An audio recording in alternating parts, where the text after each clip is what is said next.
Alright, it's a bittersweet moment. Let's do my last book haul of 2022.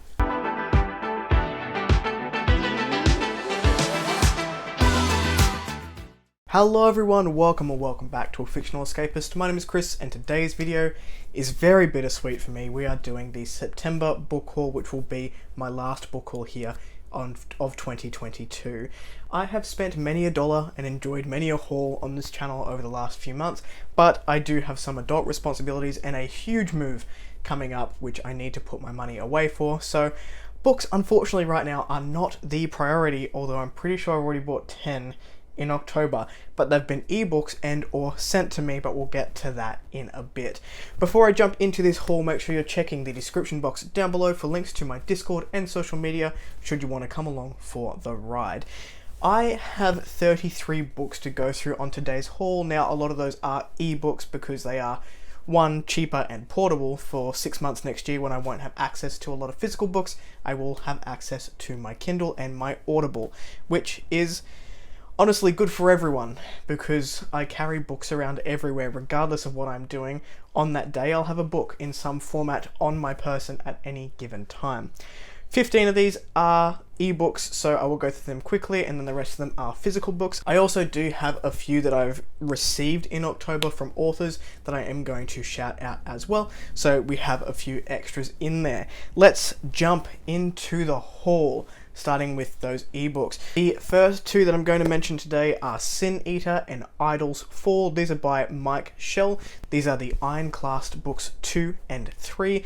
This is a pretty high priority for me in 2023 in terms of indie authors that I haven't read yet. This series has been on my radar for, I'd say, close to 18 months, maybe even 2 years now. I bought the first book a long time ago on my Kindle and I have not read it yet. I even then bought the Audible narration to add to the ebook in hopes that I would get to it sooner, and it still hasn't happened. So I picked up books 2 and 3, and that will be a series that I will get under my belt next year. The next one that I picked up was Ringlander, The Path and the Way. This is by Michael S. Jackson. I am not going to lie, this was a cover buy, and I had seen it on a few of the channels that I follow recently. I think Holly Hart's Books had one, and also Dom from Dominish Reads. So I also picked up this purely on the cover based on those. This one says it is a fast-paced epic fantasy adventure full of games, grit and magic. I don't need to know more. I know this was nominated for a Stabby Award. I also think this was a SPFBO 7 semi-finalist, so that would have been last year, so I picked this one up as well. I also have Cephrael's Hand by Melissa McFarlane. This is a Pattern of Shadow and Light book 1. I picked this one up because this is a priority indie read for me to buddy read here on the channel. Late 2023, maybe early 2024, but it is one of those series that I do want to read with other people. Even though Melissa unfortunately did pass away earlier this year, I would like to read the books that are currently out in this series. I believe there are 5, so I grabbed this one. The next one I picked up was Sons of Darkness. This is by Gaurav Mahanti, I hope I pronounced that correctly, and the tagline sold me. I didn't need to know anything else. The tagline says, "Some ballads are inked in blood." Yes, that they are. Adds to cart. That's basically the whole thought process that happened there. But I have been seeing this one get some praise. I think Joanna just did a review on this one. I tend to not watch reviews until I read the book, just not even for spoilers, just so that I don't want my own review to be tarnished by anybody else's thoughts. So I haven't watched it, but I have been seeing this one get some praise, so I'm excited to get to this one whenever that may be. Now this next one, The Skin by J.E. Hannaford, I was on the fence about reading or buying. The premise sounded pretty cool, but I wasn't sure if it was going to be for me. I saw the cover of book 2, which is called The Pact, and I was like, I don't care what it's about. I need to read this book. So The Skin was book 1 in that series, so I've picked that one up. This one is a contender in SPFBO 8. I'm not sure where it is in the competition, whether it's been sort of pushed out or whether it's still in. I'm not sure, but I know that it was one of the entries in this year. So I don't know when I'm going to get to this one, but when I'm ready, it is there on my Kindle so that I can then get to The Pact. I then picked up Isa by L.L. McCrae. This is World of Lunaria, book 4. I do have this one on my shelf, but the reason that I've picked this one up on an e-copy as well is, one, I've read the rest of the series on my Kindle, so I don't want to ruin these spines. I will just read it on my Kindle and have these looking nice on the shelf, but also a majority of what you see behind me needs to get packed away. I don't have the space to take a whole lot of books with me to my parents' house, and ISA is a priority read for me in 2023. So I want to make sure that I have another copy of that, so that way I can still consume that story, even though I may not have the physical book. So I've also done the same thing with the Iron Crown. So I have both of those on my Kindle now, and I'll be able to read them in 2023. I want to get to both of those pretty early on, and there's a few others that I've also done that for in October. So whenever I do October reads, I guess we'll get to those. I then picked up The Haunted Vagina by Carlton Mellick III, and this was because Roger was reading it, and I read it with him for moral support, and it was masochistic and not good. He has a vlog about it, which was the funniest thing that I've watched today. I watched it this morning, and you should check that out. I will put that vlog clip down below. It's pretty funny. If you don't want to read the book, just watch the vlog. It was excellent content. I then picked up Song of the Forever Rains and Dance of a Burning Sea. This is by E.J. Mello, and it is the Musai Book 1 and 2. I have seen Dance of a Burning Sea before. I've seen it in bookstores physically. The cover is gorgeous, but was also shelved as horror, and I was like, I don't think this is a horror book. And then I read the blurb, and it was pretty, it intrigued me, and I realized that it was a book 2. I happened to be scrolling through Kindle deals one day, and they had book 1 and 2 for $1.50 each, and I was like, it's a sign, I'll pick those up. So these are historical fiction, as well as they're also shelved as historical fantasy and fantasy romance. So look, whilst I don't gravitate towards fantasy romance, I have read a couple this year that I have not hated, and one that I actually quite enjoyed that is not out yet, and I can't talk about it. So maybe I'm coming around, maybe my heart is thawing, I don't know. So I picked these two up because they were an absolute steal. The next one I got was something that I found on Twitter. I think Angela from the Literature Science Alliance put this one up when it was free on Kindle, and I was like, great, free sci-fi book, because I was reading a lot of sci-fi in September, and that is First Light by Cassie E. Berger. This is Resonance book number 1. So yeah, it was a free book. I was reading a lot of sci-fi, a lot of space operas. I'm kind of getting more comfortable with the genre. It is taking a little while. I don't know if I'm going to get to this one, but it was free, so I picked it on up. The next one I got was Breachman by Chris Baker. Now, this cover reminds me very much of the covers by John Gwynne, D.W. Ross, and Paul Seeding. And it just, look, the colour pops, you've got a weapon on the front. I was like, yeah, I will give that a go.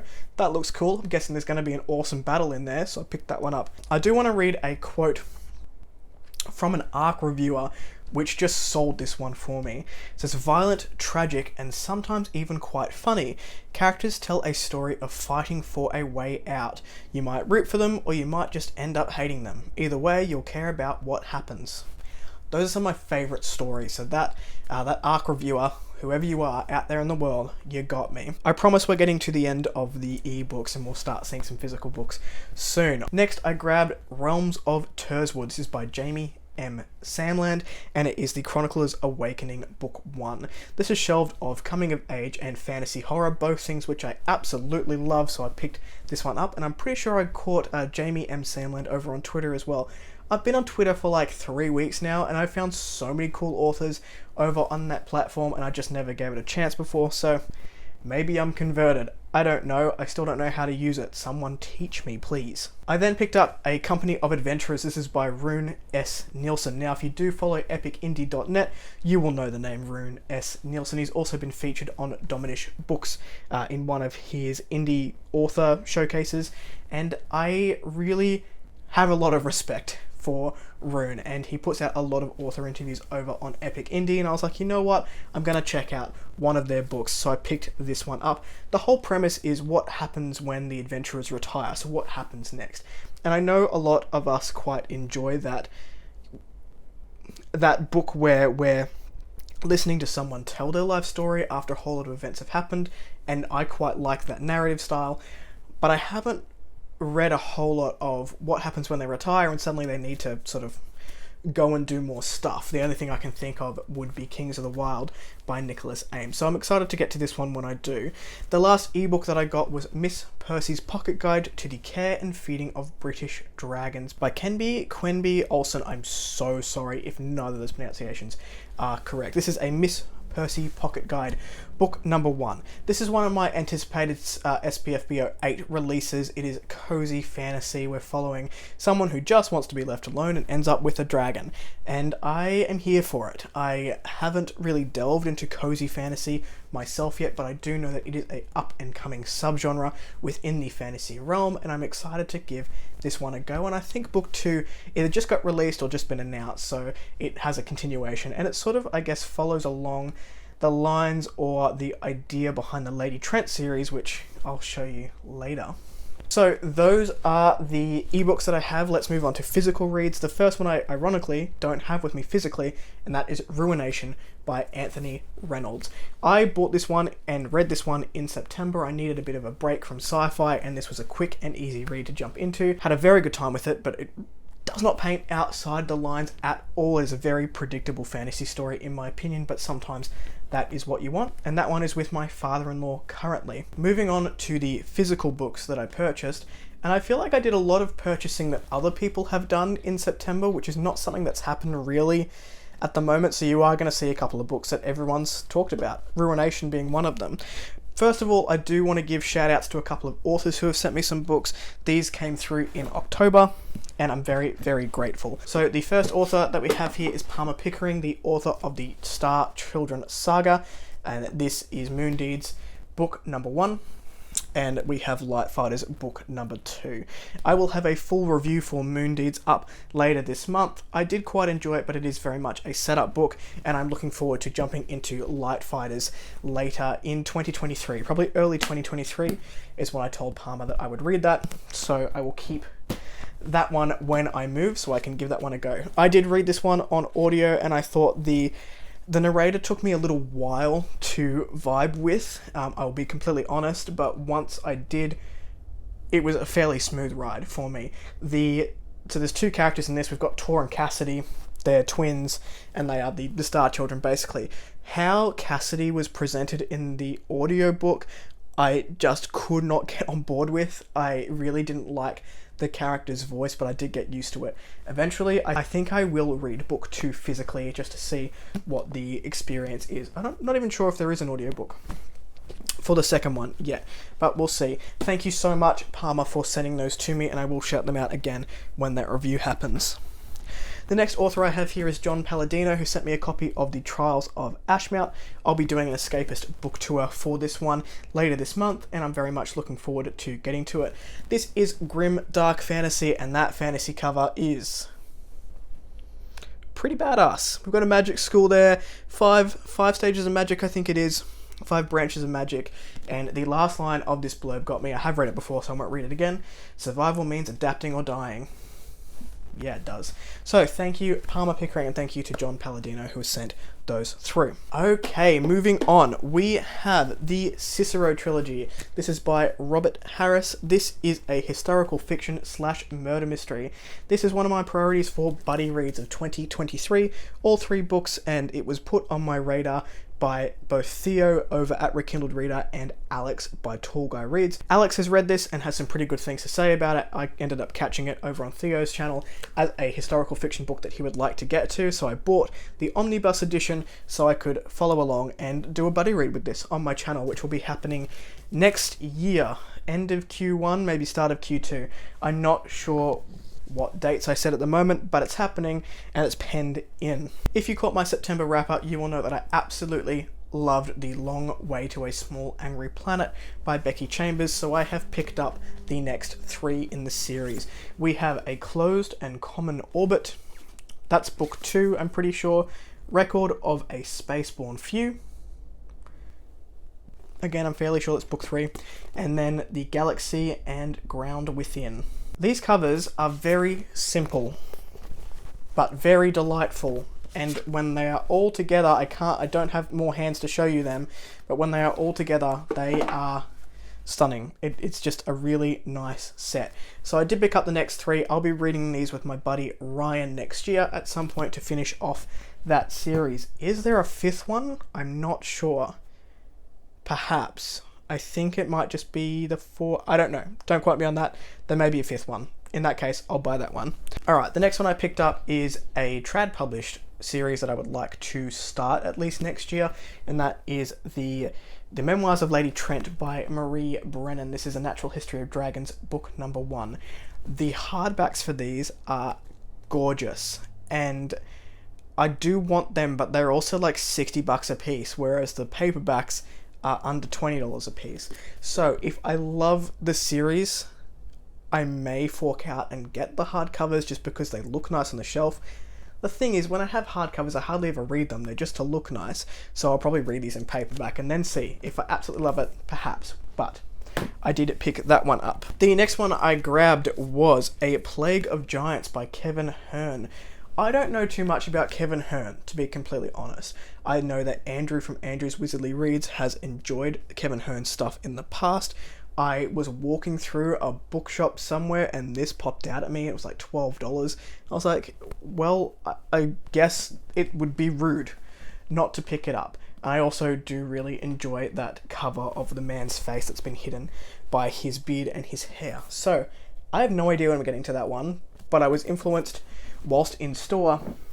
Those impulse buys will get you every time. The next couple are also part of a series. These are part of the Chivalry series by Christian Cameron. I have The Ill-Made Knight behind me, and I picked up books 2 and 3. So we've got The Long Sword, book 2, and The Green Count, book 3. This is a series that I would like to get to at some point. This series follows William Gold through the 1300s, and I'm just excited. I'm excited to get some more historical fiction under my belt. I will be completely honest, I know very little about history. It's one of those subjects that people talk to me about and it goes in one ear and out the other, which means historical fiction always feels like a new story to me because I have no concept of what's actually happened in the past. I will admit that, but I do really enjoy historical fiction. I don't understand why. The next section of these books is what I call the basic bitch package, and that is because everybody's been talking about them here on BookTube. The first one that I have is Fairy Tale by Stephen King. I'm not going to go into it. Every man and his dog, ironically, because there's a dog in here, has read this book. I was going to try and fit it in October. I do not know if it's going to happen because I have other things that I'm excited to read. And I've heard that 200 pages, great. The next 300 pages, eh. And I don't know if I'm ready to pick that one up. The next one that everyone's talked about already is Babel by R.F. Kuang. I will probably read this one before I read The Poppy War, and it's just because I like dark academia. I don't mind footnotes. I have heard hit and miss things about this. People saying that it did not meet their expectations, but some of the thematics that were inside the book were impressive, so I don't know. I'll give it a go. I have no idea when.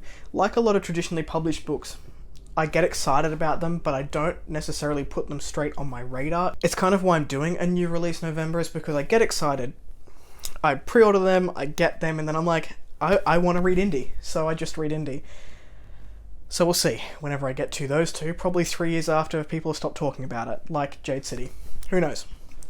The next one I picked up, I actually do plan on reading fairly soon, hopefully with Roger from Roger's Reads, and that is A Taste of Gold and Iron. This is by Alexandra Rowland. This is a male fantasy romance between a king or prince and his bodyguard. So I bought it for reasons, and I'm going to read it for the same reasons. Moving on. Speaking of Roger, one of his favourite series of all time is the Anita Blake series by K. Hamilton, and I have come to really enjoy banter with Roger, and he's just a really great guy. If you're not following him, I'll leave his channel link down below so you can go and check that out. And I wanted to give one of his favourite series a go, since he's already convinced me to read The Forgotten Realms. So I did pick up book 1 in the Anita Blake series called Guilty Pleasures. This is one that I still don't know when I'm going to get to it. I think this series is ongoing and there's like 100 books in here. Not really. I don't know how many books there are, but there are a lot. And I hope I enjoy it. It says on the back, I don't date vampires, I kill them. Well, if you're human, dating them seems like a bad idea. Does no one watch Twilight? We have got 4 books to go. Thank you for hanging in there with me. We have Litany of the Destroyer by Chaz LaBelle. This is a indie book that I picked up off Rob J. Hayes' list. It is fantasy horror, dark fantasy horror. I don't need to know more than that. The cover of the skull with the sword was awesome. It says, Sir Gallian Banforth is a murderer and he's come to do a murderer's work. Good on ya. Can't wait to read it. Next up, we have Prince of the Fallen. This is the Sentinel Seer book number 1. This is another buddy read that I will be doing starting in 2023. This is by M.H. Woodscourt. So sorry, M.H. Woodscourt. I always take off the S in your surname. I'll probably be doing this series both physically and on Kindle. I think she's just released the 5 books in one Kindle deal for like $12. So if you do want to jump along for that buddy read, it is an opportunity to grab that for fairly cheap. So this is historical fantasy, I believe. She also has a historical fiction duology out, which I will get to at some point, but I'm looking forward to getting into that one next year. I actually don't know why I bought this one. It's not a name of someone that I know that I really want to read. The cover is kind of cool, but it's not spectacular. I think I might have just been going through like Amazon and being like, that fits how much I've got on my gift card and it's on my wish list. Let's get that one. So I bought The Eternal Night by Matt Hepp. I know nothing about this book. If you've read it and you enjoyed it, let me know. Let me know what it's about. I'm not going to read the blurb because then this video gets very long. And the last one I have is In the Shadow of Ruin. This is by Tony DeBargio. I hope I pronounced that correctly. This is dark African-inspired fantasy, and that is all I need to know. I know Lana over at Lore and Lullabies really enjoyed this book. I do love learning about other people's cultures through a fictional lens, and I think fantasy really allows itself as a genre to explore those different life experiences. So I'm looking forward to a fantasy base in a culture that is not my own. Those are all the books. That is the last book haul we will have here on the channel in 2022. Are there any of these that you are looking forward to? What would you recommend that I pick up first? Let me know in those comments down below. If you like the content, give it one of those. If you want to see more of it, click subscribe at your will, and I'll catch you in the next video. Ciao.